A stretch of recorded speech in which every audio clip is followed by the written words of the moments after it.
Ma chambre a la forme d'une cage. Le soleil passe son bras par la fenêtre. Les chasseurs à ma porte comme les petits soldats qui veulent me prendre.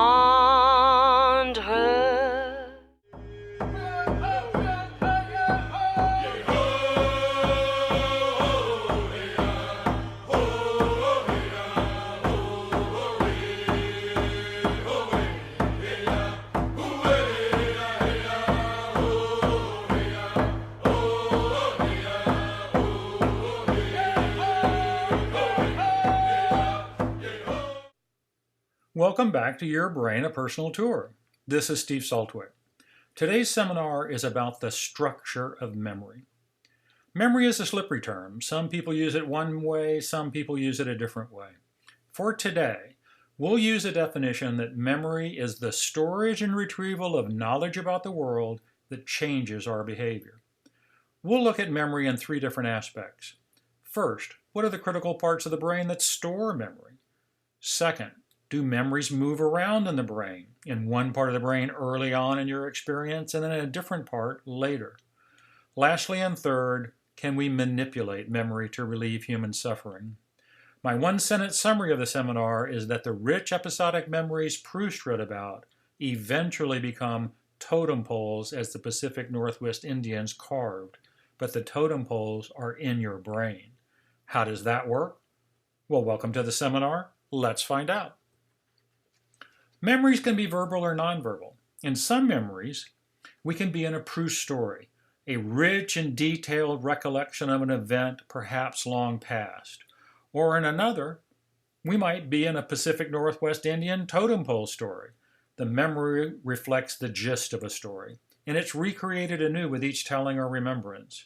A good example for a totem pole memory or story is Goldilocks, and the gist is a bear, a bull, and a bed. A knowledgeable storyteller, your brain, would recreate the story from these mnemonics. But there's a third kind of memory, and this memory is not verbal at all. It is a change in brain structure that encodes an interaction with the world such that behavior is different after that interaction. Look at this field.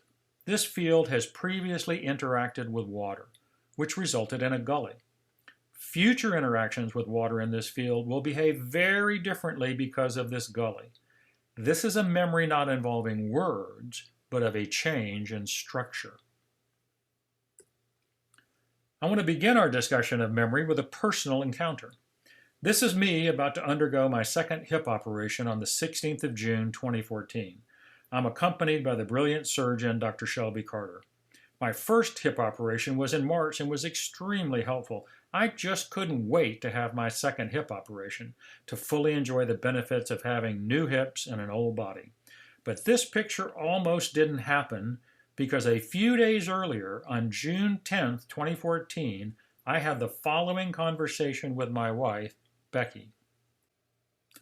I was sitting at the breakfast table drinking coffee when Becky entered our kitchen returning from work. She said, "Why aren't you at the doctor's office?" I said, "What doctor's office?" Becky said, "To prepare for surgery." I said, "What surgery?" Becky said, now getting a little concerned, "For your other hip. It's time to do the right hip." I said, "I've never had hip surgery." Becky, now getting very concerned, goes, "Yes, you did, in March of 2014. I was very frustrated now, and I said, "No, I didn't. If I had hip surgery, I'd have a scar."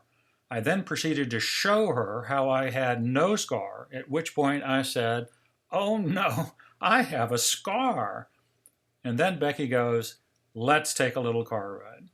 She didn't tell me we were going to the emergency room, but that's where we went. As we drove, it became clear that there were some things that were not quite working with my memory. I did not remember going to India in January of 2014. Forgetting something within 6 months of this episode is significant. We'll return to that.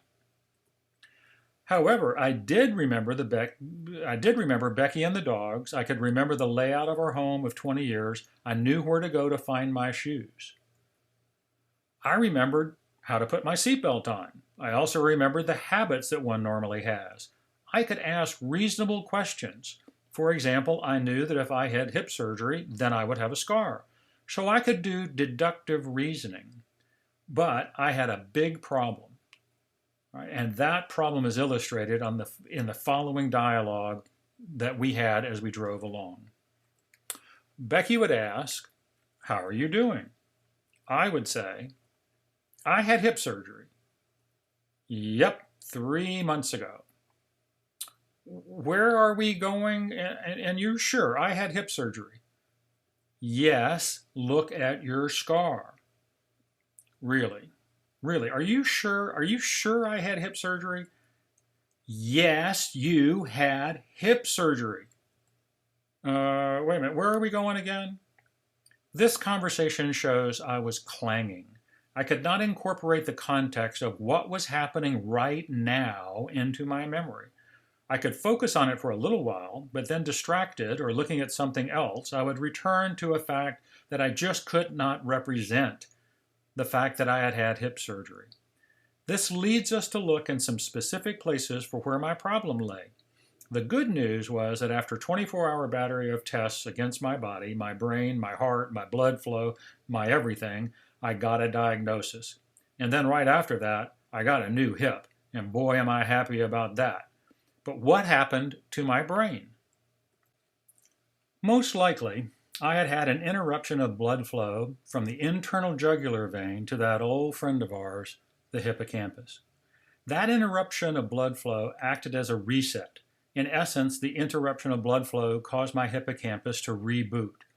The medical condition is called transient global amnesia, TGA for short. My hippocampus had to restart, and as a function of that restarting, I had the memory episode.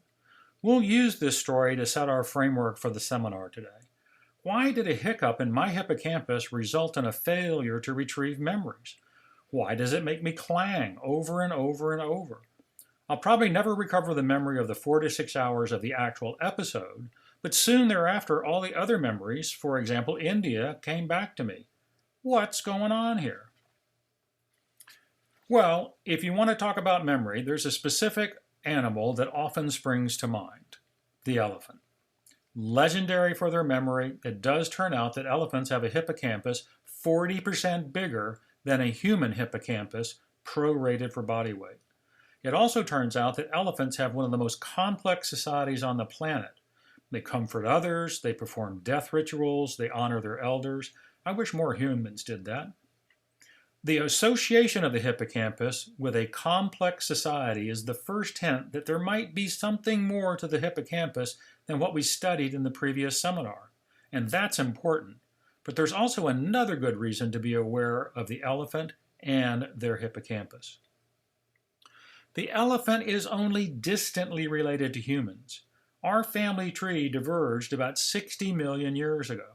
Elephants, it turns out, are most closely related to manatees. So if elephants and manatees have a hippocampus, then the hippocampus could be a fundamental building block of memory for virtually all mammals. We can learn a lot from studying how the hippocampus works in such a widely diverse set of species if we can keep them around. And for help keeping them around, this is one fortuitous outcome of research on elephants. Nowadays, poaching is not the most pressing danger for elephants. Competition for forage with native farmers is the new challenge.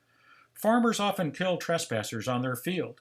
I'm thrilled to note that as a result of some practical scientific research, it has been shown that elephants are truly scared of only two things: humans and bees. A bee can sting the end of the trunk, and that makes even a bull elephant cower. As a result of this research, enterprising farmers are now constructing low-cost bee fences, hives hung between poles, amongst their fields. There are two outstanding results. Everyone can afford to protect their field without killing elephants, and the collected honey can be used for food and or a cash crop at the market. If this is not a win-win, I don't know what is. In the previous seminar, we looked at the hippocampus and found that there were unique neurons within the hippocampus called place cells. Those cells fired when an animal was in a particular part of space. Well, it turns out the hippocampus is much more than place cells. We'll look at that in this section of the seminar. To make a long story short, the hippocampus is essential for what is called episodic memory. Examples of episodic memories are, do you remember where you were and what you were doing at the time of 9/11?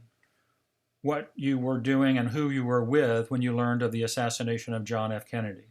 How about when Neil Armstrong stepped upon the moon? These are autobiographical memories, almost like a Proust story. They are rich, they are detailed, we remember them vividly. As it turns out, the hippocampus is essential for this kind of memory. I want to refresh your memory about place cells and how they relate to a rat thinking. When a rat runs in a familiar maze, he goes through a series of spatial locations. Those locations are coded in the hippocampus by different place cells. A place cell fires when the rat is in the purple zone, a different place cell fires for the yellow zone, a different cell for the red zone, etc., all the way through the maze as he runs it. But there's another time that a place cell fires, and it's called a sharp wave ripple. A sharp wave ripple is a very quick burst of place cells, about 1/10 of a second long, way too fast for movement. And these place cells fire in sequence. So in essence, when a sharp wave ripple occurs, the rat is thinking about a path. He's not moving in that path. This happens much too quickly. The rat is thinking about going on that path. That path can be described by the sequence of place cells as they fire. On the bottom, the sequence of color-coded place cells within a short wave ripple decodes a trajectory in a maze. Go purple, blue, green, yellow, orange, red, and it takes the rat through the maze. Fantastic. But, this is a big but. It turns out that's not the only way that hippocampal place cells fire in a sharp wave ripple. Take a rat that's been trained to go through a maze to obtain a food reward. If we look at sharp wave ripples when the rat begins, we would see the firing of place cells anticipate the path that the rat is about to run. In other words, we can predict the path the rat will take to the food. But once the rat gets to the food and starts to consume, we see something very different. The place cells fire in the reverse order. It's as if the rat is thinking, how did I get here? That's probably a good thing to remember. The reward system is going to be active when the rat is consuming this food. So at the same time the reward system is active, place cells are firing in reverse order in the sharp wave ripples. They're basically laying down a path to this food that will be strengthened by the reward system.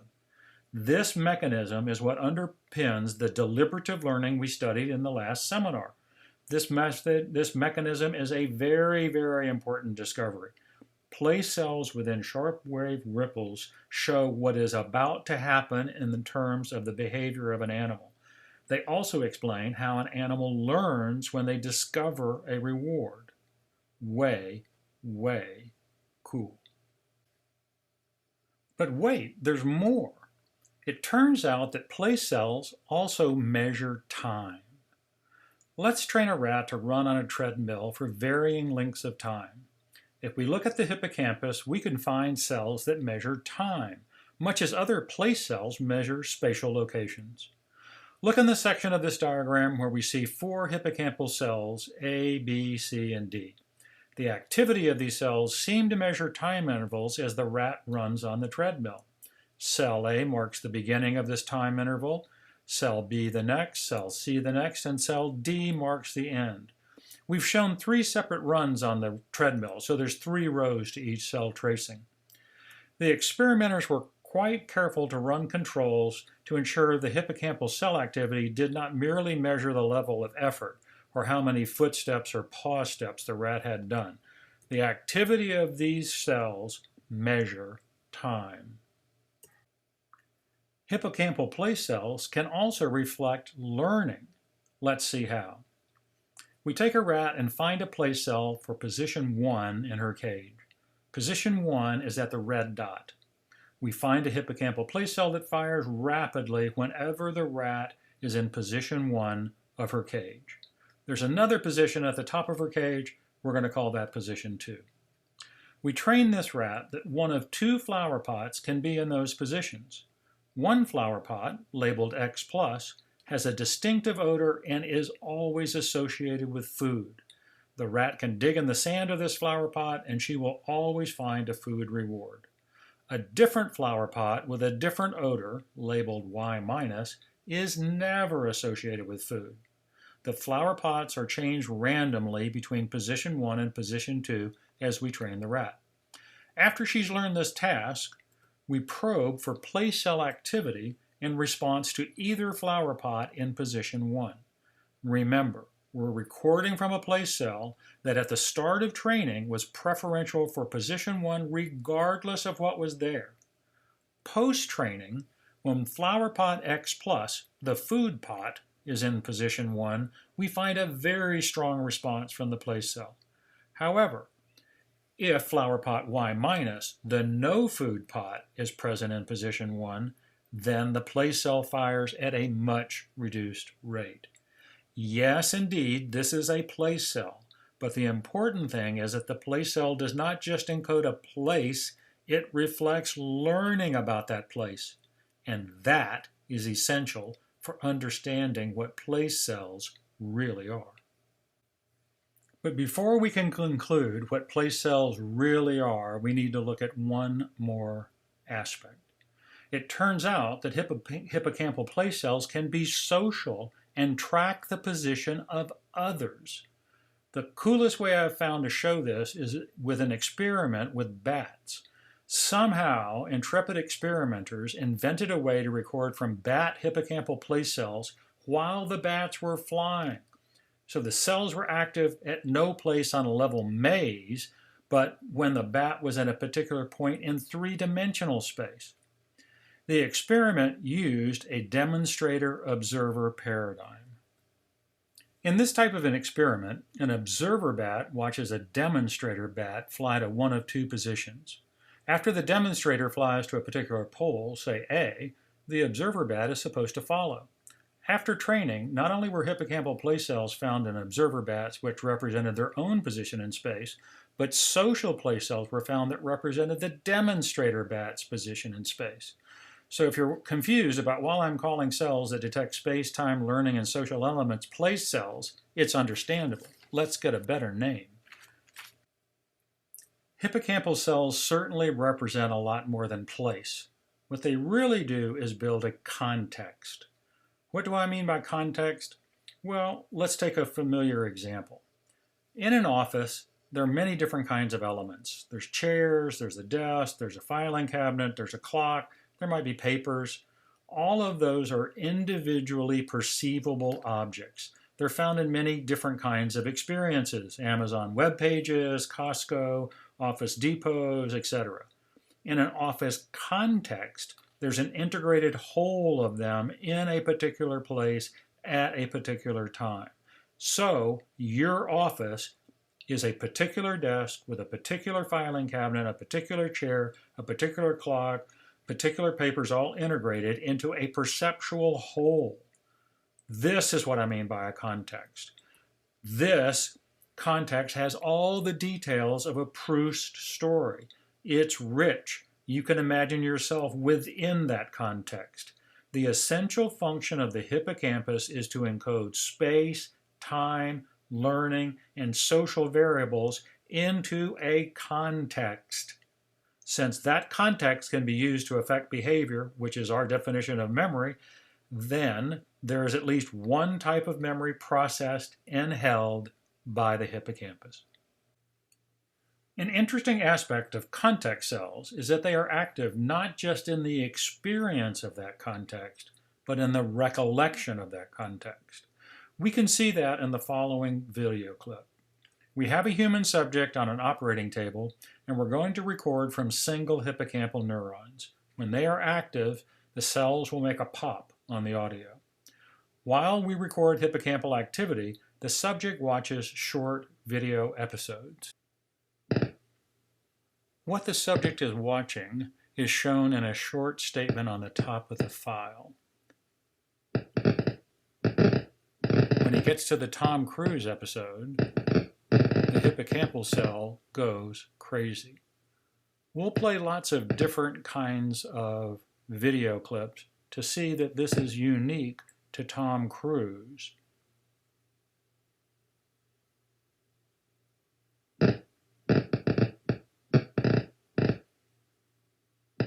And it sure seems to be unique to Tom Cruise, specifically on that episode with Oprah.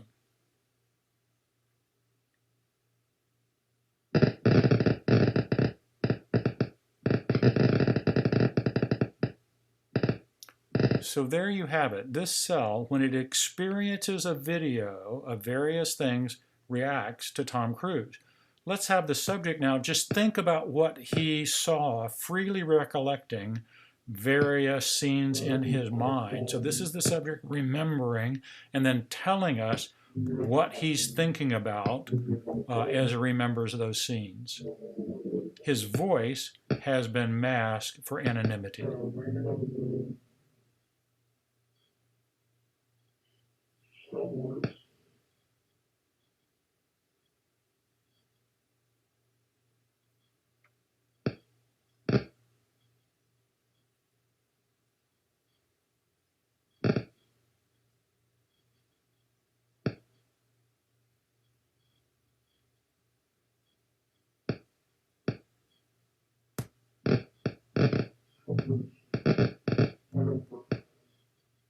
So there you have it. A context cell that was active during the experience is absolutely active during the recollection of the memory. Once context cells are built in your hippocampus, they can be associated with other experiences. If you have an aversive experience in that office, let's say a confrontation with an office worker, then that office context can be associated with that aversive experience as if it's Pavlovian or associative conditioning. An interesting aspect of context cells is that the response can be evoked by just part of that context. It's called pattern completion. When you remember or experience just a portion of that office, all the other memories associated with that office can be called to the fore of your brain. The presence of the office can bring forth an aversive emotional response even with the person absent. The context is being completed by the hippocampus into the whole office, including the memory of the aversive experience. Now let's hear from Homer. The first thing Homer would say is, wow, place cells are really context cells, and not only for the perception of context, but also for the memory of context. The same cell that perceives the context is the one that is associated with the memory of that context. The second thing Homer says, and this demonstrates his lack of literature knowledge, but he hits the nail on the head anyway, that for this type of memory, these context cells encode a rich, detailed, and autographical story, just like a Proust story. Knowing what we now know about context cells in the hippocampus, let's revisit what was happening in my hippocampus on June of 2014. When I had my transient global amnesia, one significant fact was that I couldn't incorporate things that were happening to me into the context of the current time. I had no recollection of hip surgery, even though I was told I had had hip surgery, even though I saw my scar. I couldn't incorporate that into the context of what was happening now. I also couldn't remember that I'd been to India with Becky 6 months prior. However, I did remember Becky, I did remember our dogs, I did remember the layout of our house. So clearly I had some memories which I could still get to, even during the restart of my hippocampus. A few weeks later, I could access the memories of India. So some memories were not only in the hippocampus. The question is, where were they? The answer to that question means we have to look at dreaming and sleep. In The Tempest, Shakespeare says, "We are such stuff as dreams are made on, and our little life is rounded with a sleep." Shakespeare got it right. The creation of memories depend upon sleep. Human life would be impossible without sleep. Your brain needs sleep, and we'll talk about that in this section. Dreaming is an activity of your brain during sleep. It's not essential. Certain antipsychotic drugs eliminate dreaming, yet people still live healthy lives. But dreaming is something that has fascinated man for as long as history has existed, and we need to talk about it in our search for memories. Sleep is divided into two main categories as shown on this diagram. There's something called non-rapid eye movement sleep, or NREM for short, and something called rapid eye movement sleep, or REM for short. The various stages of sleep within these categories are shown on the left. Sensations and perceptions vary across the modes of sleep. Most people think that dreaming only occurs in REM sleep, and until quite recently that was supported by the output of research literature. But, as it turns out so often with research, the results you get depends on the question you ask. If you ask people going into the first stage of non-REM sleep, anything going through your mind, you will get a dream report 80 to 90% of the time. If you wake people up in a stage of deep sleep, there's something called sleep inertia, and it has a major effect on dream reports. People awaking from this stage of sleep need time to reorient, to get back up to speed into what is happening in the now. Dream reports are very unlikely at this point in time. But if you sum over all the stages of non-REM sleep, dreaming is reported when you ask the right question between 25 and 75% of the time. Clearly, we dream in almost all stages of sleep. If you look at rapid eye movement sleep, it turns out that the vast majority of rapid eye movement sleep occurs in the womb. A baby before birth will spend up to 24 hours a day in rapid eye movement sleep. That sleep percentage declines over time, becoming almost vestigial-like once we reach adulthood. A fascinating theory of REM sleep function, at least in the womb, is that during REM, a pattern generator in the brain causes the baby's limbs to move. That movement then feeds back via somatosensory input into the brain, and it helps various parts of the brain wire together. This pattern generator doesn't go away as we age, so there's still bits of it in our sleep where this pattern generator is generating movements. That may cause our body to move, and it may be what causes active, lucid dreaming. There is a part of your brain that is intimately associated with dreaming called the temporoparietal junction, or TPJ for short. There's two significant facts we need to talk about the TPJ. The first is that the development of this part of your brain parallels the reporting of dreaming in children. Young children don't tend to dream. They tend to develop that capability over time, and that time frame matches the development of the temporoparietal junction. Both develop after you're born and typically reach full development around 5 years of age. The second fact is that in adults, some antipsychotic drugs basically shut the TPJ down. When this area shuts down, patients report the global cessation of dreaming.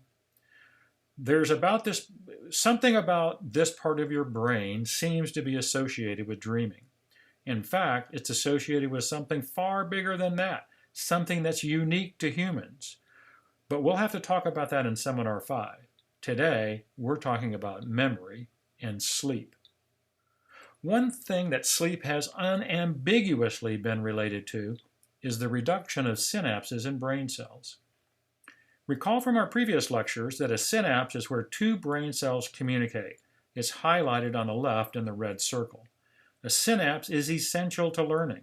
New ones grow as we make new memories. But wait, brains are typically in skulls of a fixed volume. If you make new synapses every time you make a new memory, won't we run out of room eventually? Yep, We will. So how does Mother Nature address that? Sleep. Sleep reduces the number of synapses in your brain. In essence, sleep helps you forget. Research confirms that this happens in a wide variety of animals, as diverse as fruit flies on top and mice on bottom. Actual micrographic photographs of synapse reduction are shown on the left for one of each species. There seems to be a total, some sort of grand total, that is a maximum number of synapses that a brain can have. Sleep reduces the net number of synapses in your brain to relieve the pressure of daily learning. Now that's an interesting fact, but there's even more interesting facts that can be discovered about the structure of the memory in your brain. The first fact we want to note is that sharp wave ripples are repeated in certain phases of sleep, slow wave sleep. On the left-hand bottom of this slide, we show a familiar diagram that represents a sharp wave ripple, a sequential firing of place cells decoded as a path in space. Sharp wave ripples also occur during certain phases of sleep, and that's shown on the right. Sleep is divided into several stages, but for our discussion now, we really only need to be concerned with two major divisions. Sleep that occurs in the first half of the night rest period for virtually all mammals is called slow wave sleep or non-rapid eye movement sleep. The second phase of sleep is called rapid eye movement sleep or REM sleep. Sharp wave ripples occur in slow wave sleep. We can see that in the rat EEG, and we can also see that in the human brain EEG. In humans, sharp wave ripples are called spindles. Sorry about the terminology mess, but they are the same thing. Note, we see representations of thoughts being repeated in sleep. Maybe that might keep them from being forgotten as a result of synaptic reduction. Further, if those electrical patterns are related to the formation of memories, we should be able to manipulate them, and it turns out we can. To show this manipulation, let's set up an experiment. Our goal is going to be to create a memory, because if we can, then we can better understand the brain processes that underlie it. First, we're going to take a rat and we're going to put an electrode in his hippocampus. We're going to record place cell activity and sharp wave ripples. We're also going to put an electrode into the reward system. Remember, we dealt with a reward system in Seminar 2. By stimulating the reward system, we can behave as if we have fed the animal some food or given him some kind of positive reinforcement. So we've got two electrodes, one to monitor what is going on in the hippocampus and the other to activate the reward system. We have a computer to control all of this so that when the computer detects a sharp wave ripple, it can stimulate the reward system automatically. Prior to training, we place the rat into a circular enclosure and let him wander around. We find a place cell. In this instance, the place cell is shown by a heat map of activity. The area shown in red, that's where this place cell is most active. We're now going to let the rat go to sleep, and we're going to monitor his hippocampus. When a place cell fires, we're going to stimulate his reward system. In this phase, the rat is asleep. He's not moving around. It's as if he's dreaming about moving around, and whenever he dreams that he is in the location represented by this place cell, we're going to stimulate the reward system. After the rat wakes up, we're going to put him back in the environment, and lo and behold, he makes a beeline for that area of the maze or enclosure associated with the place cell. Amazing! We have created a memory. The rat never experienced food or any other reinforcer in that place. We've done this all electronically. We monitored the place cell of the hippocampus and then stimulated the reward system whenever that place cell fired during sleep. If we can create memories by pairing sharp wave ripple detection in the hippocampus with stimulation of the reward system, can we do the opposite? Can we disrupt learning and memory by disrupting sharp wave ripples? It turns out we can. The experimental apparatus is shown on the left-hand side. It's an 8-arm maze. A rat is always put into the middle of the maze to start. 3 out of the 8 arms are baited with food. Those are shown by the small red dots at the end of the arms. Each day, we give the rat 3 training sessions. He's placed in the center, he gets to explore and find the 3 places of food. He gets 3 trials a day, there's a 3-minute rest between each trial, and then at the end of 3 trials, there's a 1-hour sleep rest period. During that sleep rest period, we're going to monitor for sharp wave ripples, and whenever we see one, for the test group of rats, we're going to disrupt them by zapping the hippocampus. In a control group of rats, we'll zap the hippocampus the same number of times, but we'll do so randomly with respect to sharp wave ripples. Another control group will not be implanted or zapped. They provide a baseline activity for the task. We train the rats day by day by day, and the results are shown on the right. We see that our control animals learn this task to a very high level of performance, greater than 90%, over the course of about 15 days. The control group, which had random stimulation of the hippocampus, learned just as well as the implanted controls, the just normal rats. However, look at the test group. They're shown in red. The test group has a severe impairment on this task. By disrupting sharp wave ripples in the hippocampus, we are disrupting learning. We are disrupting memory. So, we can manipulate memory, we can actually create them, and we can actually disrupt them by manipulating sharp wave ripples in the hippocampus. I know, I keep talking about rats. Aren't there some experiments with humans? Well, yes, there are. We can also show how memories can be improved during sleep with the help of the human hippocampus. The experimental paradigm is on the top part of the figure. Human subjects are trained in a card task. When an odor is experienced, a subject has to pick particular cards from a set of cards presented on the screen. When odor number 1 is presented, the subject has to pick one set of cards. When odor number 2 is presented, he has to pick a different set of cards, etc. The reason we're choosing odor is that we want to manipulate the brain during sleep. Most sensory inputs are shut down during sleep, but odor is not. Remember that from Seminar 1? The olfactory system has a direct input to the hippocampus, and we can use that to our advantage in this experiment. As the subject sleeps during the course of a night, we monitor his brain waves, and when the subject enters various stages of sleep, and that's shown on the shaded part of the diagram, we're going to present one of the odors associated with a particular pair of cards during training. The next day, the subject is tested again.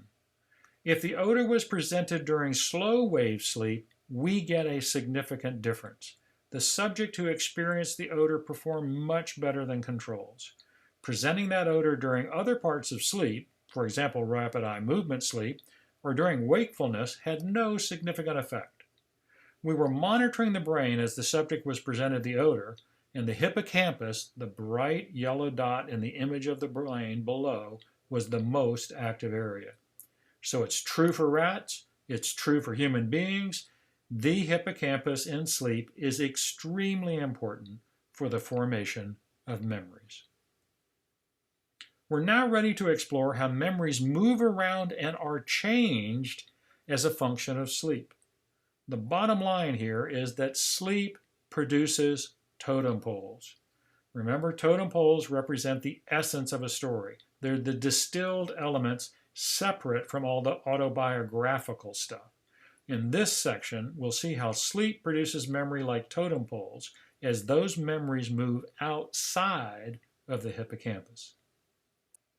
A good experimental protocol to show the movement of memories is the social transmission of food preference. That's a mouthful, but it makes a lot of sense if you think about it from a rat's perspective. In this kind of experiment, we take 2 rats, one's called an observer, the other one's called a demonstrator, kind of like the bat thing. We ensure they trust one another, if you will, by having them share a meal. They eat some well-known food, like rat chow, together. After that, the rats are separated. The observer goes away into a completely different room. The demonstrator is then given some uniquely flavored food. Turns out rats love cinnamon on their rat chow. After the demonstrator has eaten the cinnamon, we bring the observer rat back together with the demonstrator and they socially interact. When rats do that, they smell each other's breath. After that reunion, we present the observer rat a food choice. One choice is the cinnamon, which the demonstrator rat has eaten and that the observer rat has smelled on his breath. The other choice is cocoa rat chow, which neither rat has eaten. When presented this choice, the observer shows an incredible preference for the cinnamon-flavored food. That makes a lot of sense. If you smell a unique food on the breath of one of your rat pals, and he's not dead, well, probably that's a pretty good food to eat and a good memory to have. Let's track the development and movement of a memory in this kind of experiment. In this instance, we'll use cumin as the unique taste. After the demonstrator-observer reunion and food fest, we study the rat over the course of about a month. The rat is allowed to sleep on its normal sleep-wake pattern. We're going to see which areas of the brain are involved over the course of time. And what we find is that early, say in the first couple of weeks, there's an interaction between the hippocampus and the frontal cortex of the brain. There's a synchronization, if you will, between the hippocampus and the frontal cortex that establishes this early memory context. Both areas of the brain are required for this to happen. If the hippocampus wasn't there, there wouldn't be retention of the memory. If the frontal cortex wasn't there, there wouldn't be the retention of the memory. You need both. But then later on, the memory is in the frontal cortex only. It has moved and may be transformed. That memory now isn't in the hippocampus, it's in the frontal cortex only. The hippocampus could be inactivated, much like mine was on that fateful day of June of 2014, and the memory would still remain. So here's a good example of how the passage of time with sleep causes a memory to be consolidated outside the hippocampus into other cortical areas of the brain. That's extremely important. And that's the reason why I remembered my wife Becky, our beautiful dogs, even when my hippocampus was restarting. Now, before we finish this section, I want to look at one more detail of memory as it synchronizes between the hippocampus and the frontal cortex, because it's important to see how memories not only can move about, but how they might be transformed. In this experiment, we challenge human subjects with a fairly complicated mathematical task. We don't need to be concerned with the details of the arithmetic. What we really need to understand is there's a trick. There was a hidden pattern in this numerical task such that the final answer was predicted by the second number in sequence. None of the subjects were told this. They were given a fairly complex numerical task to do. They had to process through that task, and then some were allowed to sleep on it, others were not. Then they were tested. A main point here is that nobody was told there was a shortcut to solve this challenge. If the subjects were allowed to sleep, 60% of the subjects reported that they gained insight and found the shortcut. This result is outstanding. It says that memories, as they consolidate, are subjected to abstraction. Hidden rules or patterns are brought out when the hippocampus and the frontal cortex interact. The frontal cortex is the one that is responsible for drawing out these rules as a function of sleep. So if your grandkids are cramming for a test, you might want to tell them to get some sleep, because neuroscience says they will be amazed at the kinds of insights and observations their brain can come to when you just let your brain sleep. Let's try to tie all of this together. The hippocampus deals not only with the frontal cortex, but also several other areas of cortex. It's synchronizing, or talking if you will, to several different areas of your brain during the creation of a memory. Early in the stages of memory formation, the interaction has the characteristics of a Proust story. It's rich, it's detailed, it's autobiographical. You are remembering the sequence of things that happened to you. As sleep occurs, the memory is consolidated. It moves to other parts of your brain and it's transformed as if to a totem pole. Elements are abstracted, rules are evaluated, insight is gained. The autobiographical, the you part of the memory may well decrease. The memory goes from being a Proust story to a totem pole abstraction. Abstraction has evolutionary benefit. It gives you the rules of the road in much less space. And if you're going to learn new stuff, you need space in your brain. Additionally, by moving the memory into many different areas of the cortex, you protect the memory. If the hippocampus goes crazy, you would still retain the memory or totem pole. Let's get Homer's take on this. Homer is ecstatic. He says, hey, sleep is important. It forms long-term memories. Yay, sleep. Homer, as you know, loves to sleep. Now he's going to think that his sleep is justified by neuroscience. But Homer also has an additional point, and that is hippocampus plus cortex interaction creates totem poles. It abstracts information. It can create insightful observations depending upon the capabilities of an animal's brain. I think Homer's pretty well nailed it. These are the amazing properties of sleep and the formation of memories. In our last section, we take a look at memory manipulation. Is it possible to alter or modify memories, and would that be a good or ethical thing? I think we agree that there's some types of manipulation that are not ethical. Erasing the memory of an innocent bystander, for example. Mother Nature gives us memory to remember unpleasant situations for a good reason, so that we don't repeat them. However, if we have the ability to alter the emotional content of a memory, would that be a good thing if it improved the life of an individual? As an example, let's take anxiety disorders.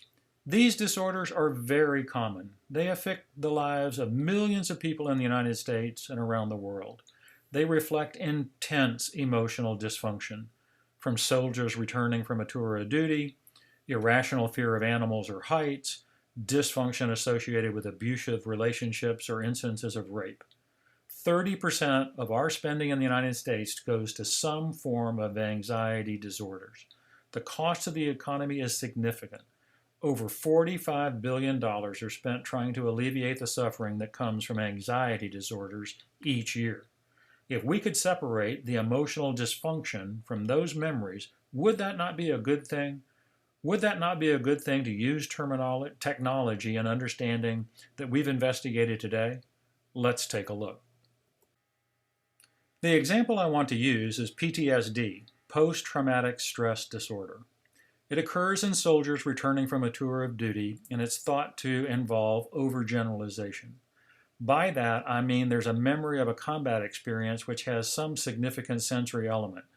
Let's say some kind of burning wreckage. After returning home, the soldier experiences something that's similar, like a backyard fire pit, and there's an overgeneralization. That causes recall of the combat experience. We saw how the hippocampus can jump from conclusions and perform something called pattern completion. One explanation of a PTSD sufferer is that their hippocampus cannot discriminate between the elements of the sensory experience, and the former soldier is thrust back into the intense emotion of combat by an inoffensive cue. Someone with a healthy hippocampus and pattern completion can separate those two environments. The backyard fire pit is a context separate from the combat experience. In this former soldier, there's not overgeneralization. There's not the intense emotional dysfunction associated with combat and everyday experience. How can we go about relieving the symptoms of this debilitating anxiety disorder? Well, it turns out one way to do this is to grow new cells in the hippocampus. In a normal hippocampus, we do grow new cells throughout the course of our life, about 40,000 a day. Sounds like a lot, right? But that's not much when you got 86 billion already there. It's called neurogenesis, and it occurs in very few parts of the brain. However, stress has an adverse effect on the growth of new cells. combat experience is the textbook definition of stress. So from exposure to combat, we probably have a decline in the growth of new cells. But many events can increase the growth of new cells in the hippocampus. The passage of time, certain kinds of anti-anxiety drugs, electroconvulsive shock, and exercise and meditation all have positive effects on the growth of new cells within the hippocampus. The time course is noted on the bottom right of the slide. It will take 2 to 6 weeks for this kind of treatment to result in the acceleration of new cell growth. That matches the time course of psychotropic drugs in terms of treating the behavior of PTSD sufferers. This is a new insight and originates from research quite recently. The research extends our understanding of how PTSD involves a lack of discrimination of context, and it gives us hope that with various avenues of treatment, we can alleviate the emotional dysfunction that comes from this anxiety disorder. There's also new therapeutic avenues for treating anxiety disorders which can utilize the fact that the hippocampus is always learning. Because of that fact, we can combine non-fear memories with fear memories of the past to reduce emotional content.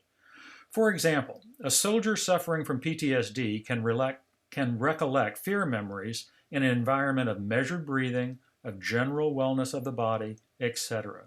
As this new memory is consolidated, those fear memories are going to be intermixed with non-fear memories. That means we can use inexpensive, non-invasive techniques, not drugs, not electroconvulsive shock. We can reduce future anxiety from fear memories by coupling them with non-fear memories. This is a wonderful avenue of therapeutic approach. It deals with meditation, it deals with exercise, and it's an exciting area of research. We'll hear more and more about it in the future. But it also has implications, and that is a memory is really the last retrieval of an event, not the original event.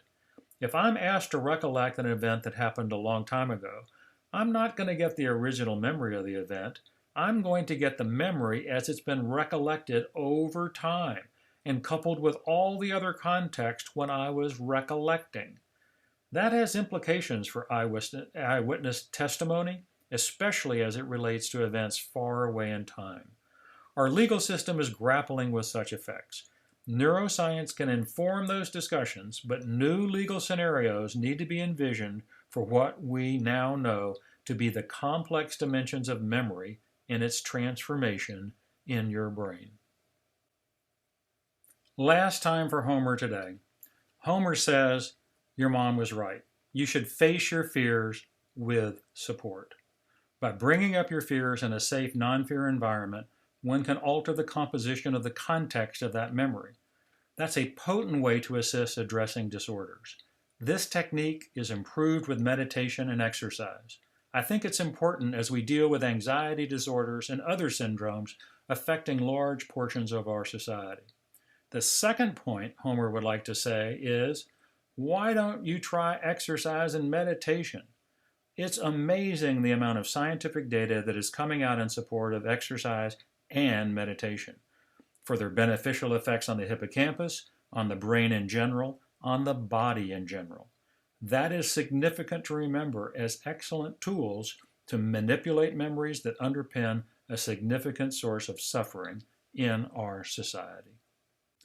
This concludes Seminar 3, The Structure of Memory. I hope you enjoyed it. In Seminar 4, we'll begin to look at the question, what is really so unique about human brains?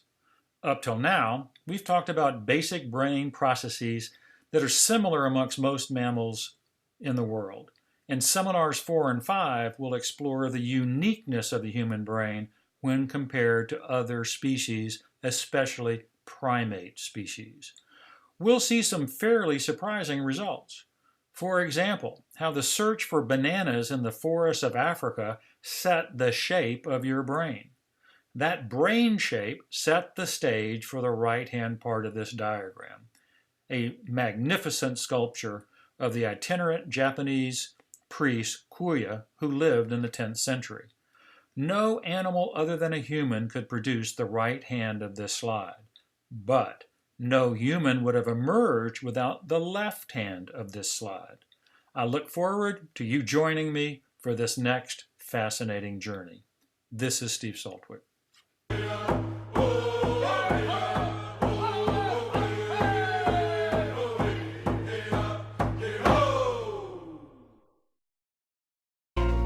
Et puis